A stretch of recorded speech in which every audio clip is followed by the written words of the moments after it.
to talk about a French TV show called Code Lyoko. It's an animated show that aired in the mid 2000s, originally on France 3 TV, and then came to the United States on Cartoon Network under the Maguzi time slots. Code Lyoko is a show about a group of kids from the fictional school Caddick Academy finding a supercomputer within an old factory that takes them to a virtual world called Lyoko.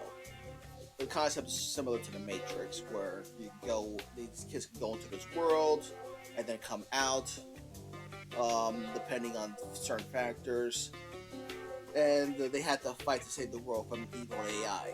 So, main characters are Jeremy Belpois, who is the only one that doesn't actually go into this virtual world. He operates a supercomputer and allows his friends to enter this world. Jeremy's character is, at the start of the show, he was just he was a nerdy kid, but he was like kind of mischievous and full of curiosity. As the show went on, he kind of lost that and became a bit more serious. Given the fact that this fighting this evil AI takes a toll on these characters, it's understandable that over time Jeremy became a little more focused, like hyper focused on stopping this AI to the point where he doesn't even want to mess around anymore. And then you have one of the main characters, a boy named Ulrich Stern.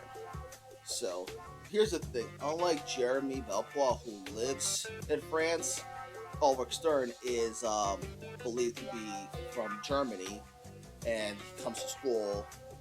And since Caddick's a boarding school, he's able to come to school remotely. He would rather be at school than at home, as the show shows. He does not have a good relationship with his parents. So Jeremy also lives in the school. So regardless, even though it's in France, he still lives away from his home. But with Ulrich, he's like this kind of cool guy. Like, if you see him in school, girls seem to like him, but he's also very much a loner. He just prefers to stick with his friends. In this Lyoko world, he takes the form of a samurai. He has super speed, and he likes it. He likes feeling like a hero in this world. He develops a little himself, where at the start of the show he is kind of a jerk, and he could be very rude to people. As the show goes on, he kind of gets better, even though he has moments where he can still be a jerk, and he falls on that. But he's a complicated character. He is not like a goody two shoes hero. He is I would compare him to how Steve Ditko wrote Spider-Man back in the day, where good guy but really bad temper. So then you have Odd Della Robbia. He's a comic relief of the team. Like, he's always making jokes. He's always trying to lighten the mood. It does sometimes get to a point where he's a little obnoxious about it, and he can be a little selfish too. But more often than not, he's one of the nicer guys. So he's also a bit of a playboy because he likes flirting with girls. In the virtual world, he takes on the form of a cat, and he can shoot arrows from his wrist. He also at one point had the ability to predict the future, but it was removed after some time since his predictions always came true no matter what, so it was kind of pointless. So, his character also lives in a boarding school. I believe he comes from Italy. And then you have Yumi Ishiyama, who, she, unlike the others, actually lives at home and goes to the academy through commuting. Like, her house is not too far away, and even though she herself also is not French, she is Japanese. Her family moved to France sometime in the past, and now she's a student at the academy. And I don't really know how to describe her. She seems to be popular herself. She has plenty of boys who seem to like her. She keeps to herself. She is very much a tomboy. Does not like to be seen as girly.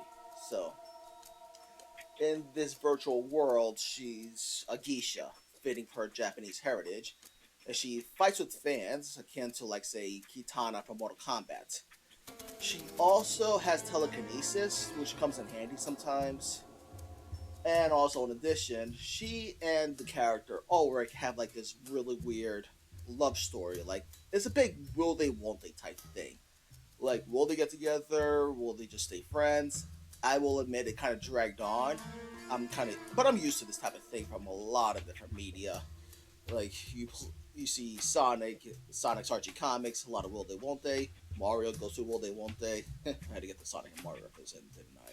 But point is, there's a lot of that type of stuff, and I guess that's another way to compare him to Spider-Man.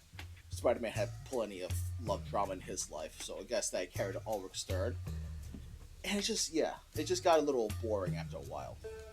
So, and the other main character is a girl named Aelita. So at the start of the show, it's established that she was an AI that Jeremy met, and he had plans to materialize her in the real world. So we don't. It's her. I don't want to get into too much because her character is a large part of the story, and the show is really old. But anyone who hasn't seen it yet may want to just find out certain things for themselves. But I will say this: she does come to the real world. That revelation can't be avoided. And I would say another thing is that certain things change about her. Like at the start of the show, she's very optimistic. She's almost a bit naive, but she's very kind-hearted.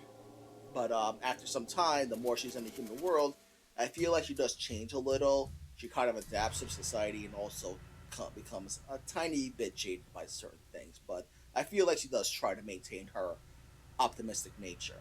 So she's a really nice character. She's like she just seems like a pleasure to be around for the others. They're all protective of her in their own ways. Like Ulrich acts like a big brother. Odds her best buddy Yumi, um, fellow girl Jeremy is in love with her.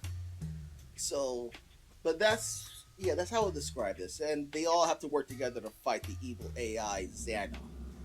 Like the thing about Xana that I like is that he doesn't have a physical appearance. He doesn't really have a voice. He's just a presence. Like he's very unique in that, unlike other villains, you don't really see his face. That's what made him intimidating. He's not personified. He just exists, and he has appeared and he has spoken, but that's very rare. More often than not, he's just a mystery. So, and he's probably the most underrated cartoon villain, I would say. Very well written. He Other characters that are important include Sissy Delmoth, the principal's daughter. She's how I would say, she seems like the mean girl you see in the TV show, but she's actually very kind. In fact, whenever there's a Xana attack, she's always willing to help others. She gets scared, but she's still willing to help. So, and a lot of the times, her being mean is more reactionary than intentional, because sometimes the main characters do provoke her. So, then you have Jim Morales, who's the gym teacher. Bit of a hard ass for the most part, but whenever there's an attack, he's always willing to do everything he can to help the students. So, and this show went on, he kind of lightened up a little, to the point where he even developed this goofy catchphrase, I'd rather not talk about it. And he's kind of interesting in his own way. And then you have William Dunbar, who essentially became the Sixth Ranger, in that he shows up and then he becomes like a main character in his own right, to the point where he too becomes a Lyoko warrior. So, there's still plenty of other interesting characters, like the newsgirls Millie and Tamia. Then you have Sissy's friends, Herb and Nicholas. But all together, they all bring out this good show. And I would say, if you haven't seen Code Lyoko, this is definitely worth a watch. If you can find a way to see it, maybe find it on Blu-ray or something, that would definitely be a watch. So, my only biggest gripe is that each episode usually ends with a return to the past type deal, where they wipe away the events of everything. Probably just because it was a little episodic at first, but they do try to dial back with the return to the past as the show goes on. But still, that's like my biggest gripe. Beyond that, it's still a very good show, and like I said, worth a watch. Anyway, that's all I have to say. I'll talk to you another time.